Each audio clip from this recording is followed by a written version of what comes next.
Est-ce que vous croyez qu'il peut exister une critique qui soit juste, par exemple?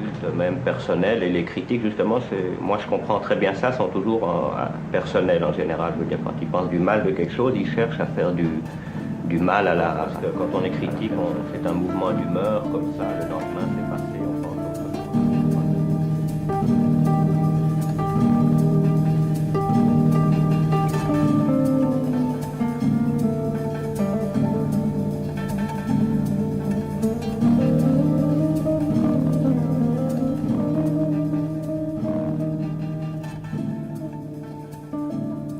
Bonjour et bienvenue sur ce nouveau podcast des critiques du Triangle, dont on vous retrouve pour parler de Silence de Martin Scorsese, un film, on n'avait pas pu en parler au moment de sa sortie, avec du recul, il en fallait. On vous fait cette nouvelle présentation. Donc, bonjour Anthony. Bonjour. César ne sera toujours pas là pour nous accompagner malheureusement. Donc on va débattre, Anthony et moi, dans un format tranquille. Avec courtoisie.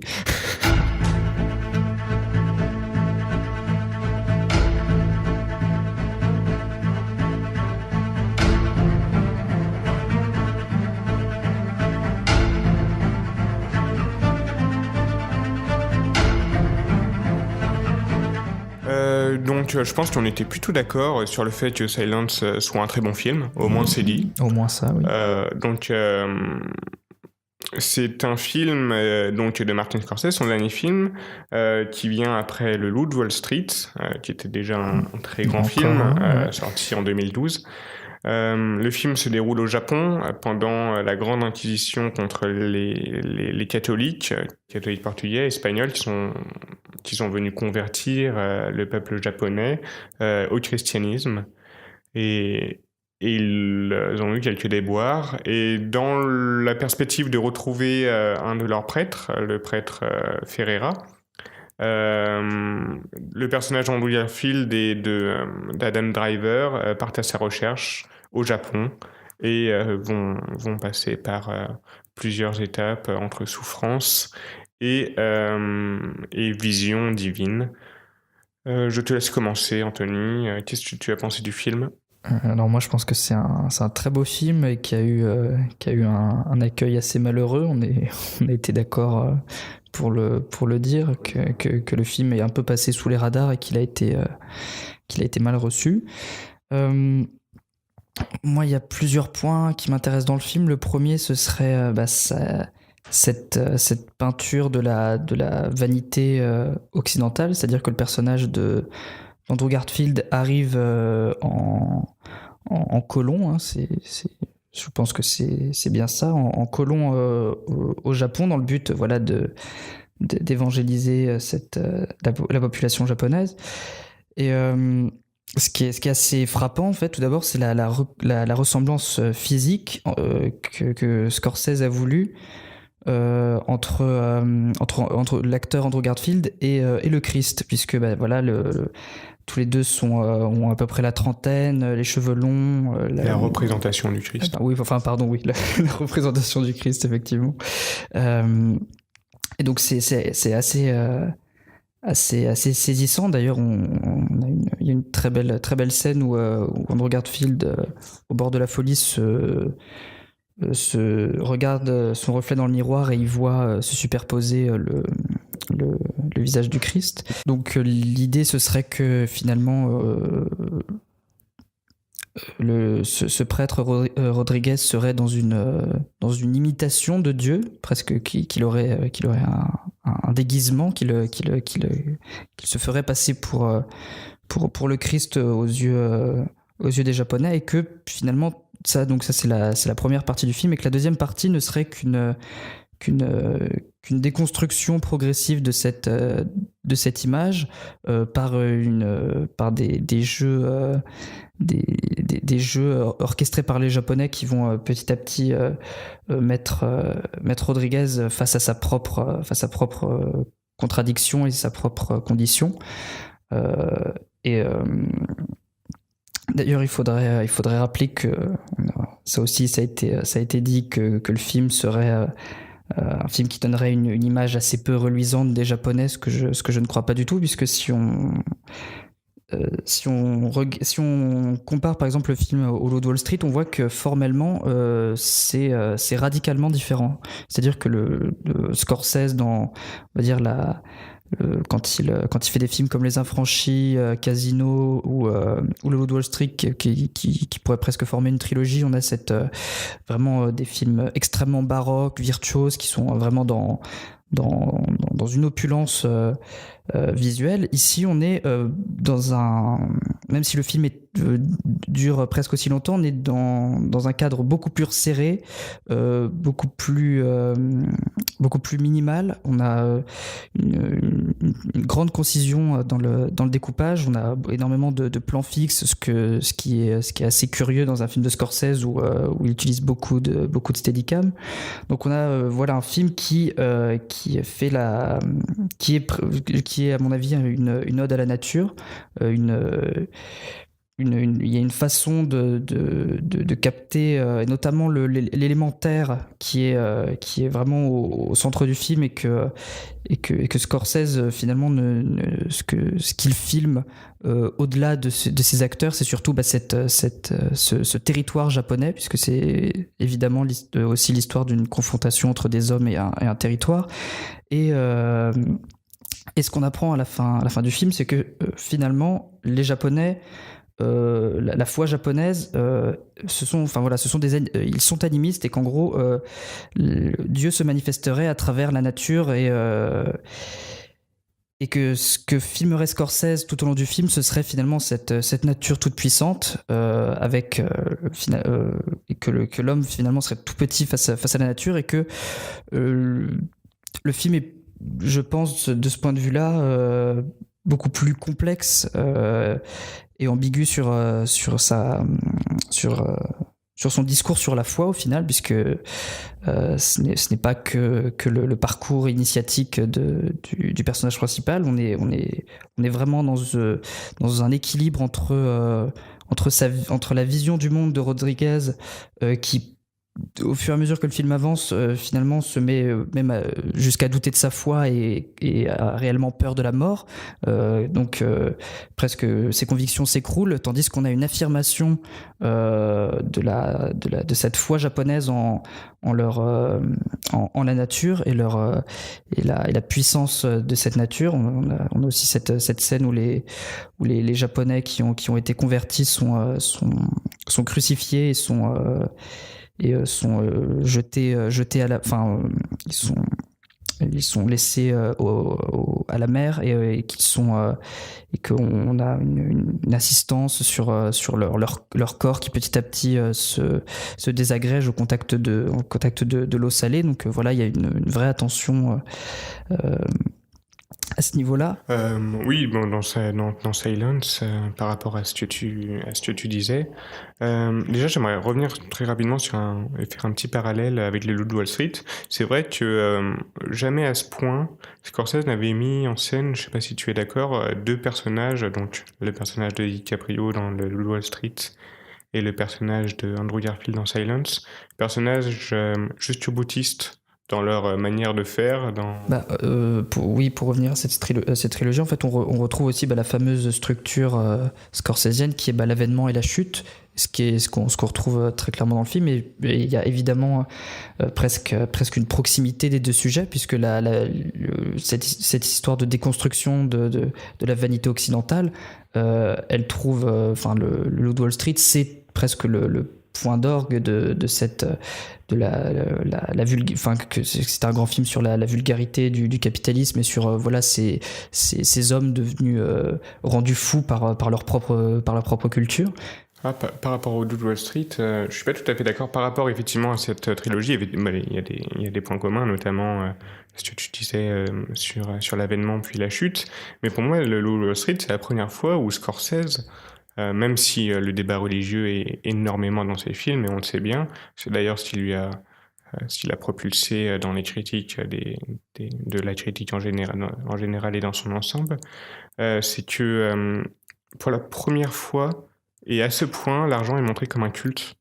Et pour moi, là où, quand je parlais de jusqu'au-boutisme, je parlais de deux personnages qui, pour des raisons particulières, Rodriguez, car il est prêtre au Portugal, dans un royaume dans un royaume de conquistadors, donc dans un royaume en pleine expansion. Et le personnage de DiCaprio dans le Loup de Wall Street, car c'est le meilleur dans son domaine et il voue littéralement un culte à l'argent. Les deux iront vraiment jusqu'au bout de leur philosophie et surtout jusqu'au bout de la logique de leur philosophie. On arrive toujours au bout d'une logique, quelle que soit la philosophie, car on arrive à un moment soit à l'apogée de sa philosophie et donc au régime que l'on veut, soit on arrive dans ces contradictions. Et c'est vrai que ces deux personnages sont, pour moi, de souvenir, les seuls personnages scorsésiens à être allés aussi loin dans leur logique. Aussi loin dans la logique de leur propre philosophie, le culte de l'argent et la religion catholique. Donc dans Silent, ça arrive à son paroxysme au moment où il y a le débat avec l'inquisiteur japonais, et on voit très rapidement que les arguments de Rodriguez au Japon, donc en terrain pas conquis, c'est bien le problème d'ailleurs, sont balayés par la réalité politique du Japon, par la réalité ethnique, enfin, et la réalité religieuse des Japonais. Ferreira ne manquera pas de lui rappeler quand il lui parlera du soleil, qui représente leur dieu, dont tu parlais, effectivement, ils sont animistes. Et donc voilà, je voulais très rapidement revenir sur cette comparaison. Et aussi parler du phénomène politique que Scorsese développe dans son film. C'est un vrai... au final, c'est un vrai film sur un personnage qui ne parvient pas à aller jusqu'au bout aller jusqu'au bout de sa logique humaniste. C'est un personnage qui vit dans un mensonge humaniste permanent, du fait que le film commence, il aide les gens, il les tue, il apporte la mort partout où il y passe. Et comme tu dis, c'est un jeu, les Japonais jouent là-dessus. Ils jouent sur le fait qu'il est important, c'est stratégique, que ce prêtre portugais se convertisse à notre religion, ou en tout cas renie la sienne. C'est stratégique. Et du coup, le jeu va faire que tous les connaissances au Japon, de près ou de loin, de ce prêtre, donc de Rodriguez, vont mourir, une par une, car il refuse de renier sa foi. Il refuse de renier sa foi, non pas parce qu'il est courageux, je pose même pas la question du courage, pour moi ce n'est pas la question. Il refuse de renier sa foi, car renier sa foi ce serait se renier lui-même. Effectivement, il voit sa propre image, quand il regarde sa propre image dans l'eau, il voit le visage du Christ. Se renier, écraser la figure du Christ, quand il apostasie, c'est s'écraser lui-même d'une certaine manière, et ça il le refuse. Il ne peut pas aller au bout de cette logique. Et quand il y va, le Christ lui dit apostasie, sauve ces gens. Mais en fait, c'est lui qui entend ses voix intérieures. Il n'a même pas, au final, d'un côté, il n'a même pas le courage de résister et de faire en sorte que ces gens meurent. Mais d'un autre côté, sa voix intérieure lui fait dire qu'enfin, il a compris la véritable essence de ce qu'est le Christ, et donc de ce qu'est lui, un être humain qui est mort pour sauver ses semblables. C'est ça la vraie idée du Christ. Et c'est pour ça que tout le débat pro-religieux ou anti-religieux sur le film est absurde en fait. Quand Scorsese parlait d'essence de la foi, il parlait pas de faire une apologie d'une religion, parce qu'une religion c'est la foi structurée. Il parlait simplement de retirer la religion, donc la structure de la foi, pour n'en laisser que la pensée humaniste, parce que toute l'idée religieuse est posée sur cette idée humaniste. Comment vivent les gens à un moment donné, c'est une structure. Et cette structure ne fonctionne pas au Japon. C'est le premier argument de l'inquisiteur, et c'est l'argument qui va perdurer jusqu'à la fin du film. Oui, d'ailleurs, je voudrais revenir aussi sur cette fin qui est pour moi presque vraiment l'aboutissement du film, c'est-à-dire que le moment où il apostasie, c'est-à-dire où il abandonne presque tout l'apparat liturgique de sa religion. Il découvre donc, comme tu disais Nicolas, cette essence humaniste. Et finalement, on apprend que cette essence humaniste, c'est l'idée que la foi serait une rétention, donc quelque chose qui serait quelque chose d'intime qui se vivrait vraiment entre soi et soi.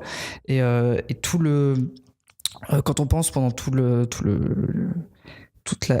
l'épilogue où en fait on pense qu'il a renié sa foi, etc., et que les Japonais l'utilisent pour repérer tout signe christique qui pourrait passer dans leur pays.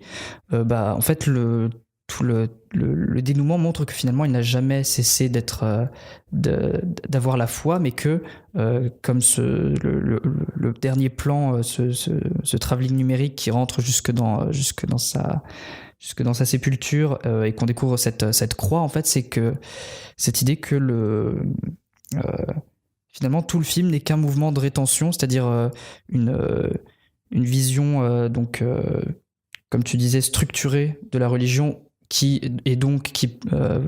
par ailleurs structure son image à lui, l'image qu'il se donne en tant que prêtre, et qui petit à petit, cette image va être aspirée à l'intérieur pour n'être qu'une expression intime de la foi. Oui, qu'une expression intime, d'autant plus que le dernier plan est très symbolique, puisque quand la chair de Rodriguez sera consumée, il ne restera que cette essence de la foi sur un plan purement symbolique, que cette petite croix qui subsistera. Et d'ailleurs, là, on remarque que cette petite croix a été faite grâce à des matériaux, grâce à je sais pas si c'est des brindilles ou du bois, donc clairement un élément de la nature. Et c'est d'ailleurs assez drôle qu'on voit pendant tout le film que tous les Japonais en fait ne sont pas tant ne deviennent pas tant chrétiens qu'ils fétichisent des objets qui proviennent de la nature. Donc en fait une façon, enfin comme si même les Japonais qui étaient devenus chrétiens ne pouvaient se détacher de cette idée que Dieu est dans la nature, et presque cette croix finale serait presque l'idée que Rodriguez aurait réussi à imprégner cette conception de la foi. Non, mais dans un aspect purement historique, à chaque fois qu'une nouvelle religion arrive, c'est à la chute d'un grand royaume. Je pense à l'Empire romain et à l'avènement de la chrétienté, ou je pense... il y a eu quand même quelques siècles, mais c'est arrivé, il faut le dire. Et ça vient de la base. Et quand je dis de la base, je ne parle pas d'une base forcément éclairée, mais je parle d'une base qui est prête à mourir, car elle vit dans la misère. Et c'est ce qui arrive clairement par rapport à ces Japonais. La représentation, alors le procès sur la représentation des Japonais, je l'ai pas compris. C'est la représentation de la misère. Elle aurait pu être la même en Europe 200 ans avant, ou la même dans un autre pays d'Asie ou en Afrique. Enfin voilà, elle aurait pu être la même partout. La misère, c'est la misère partout dans le monde, et j'avais trouvé les critiques très médiocres sur ce sujet. Donc voilà, tout ça pour dire que cette essence de la foi, elle a une construction intellectuelle politique derrière. Ce n'est pas des mots qu'un vieux papy comme Scorsese dit, ce qui ont eu le malheur de dire certains critiques, et je trouve dommage de ne pas avoir réfléchi un tout petit peu plus politique, artistique, et voilà, pour moi, c'est tout ce que j'avais à dire sur le film, et sur sa réception critique. Bon, je n'accuse personne, évidemment. Le seul reproche que je pourrais faire, c'est à la critique des cahiers, que j'avais trouvé absolument aberrante. Voilà, pour Silence, c'est tout ce que nous avions à vous dire dessus. Une critique sortira un jour, je vous en fais la promesse, je la finis. Voilà, c'est dit. Merci de nous avoir écoutés. N'hésitez pas à partager. Ça nous aide beaucoup. Et puis, à bientôt. À bientôt.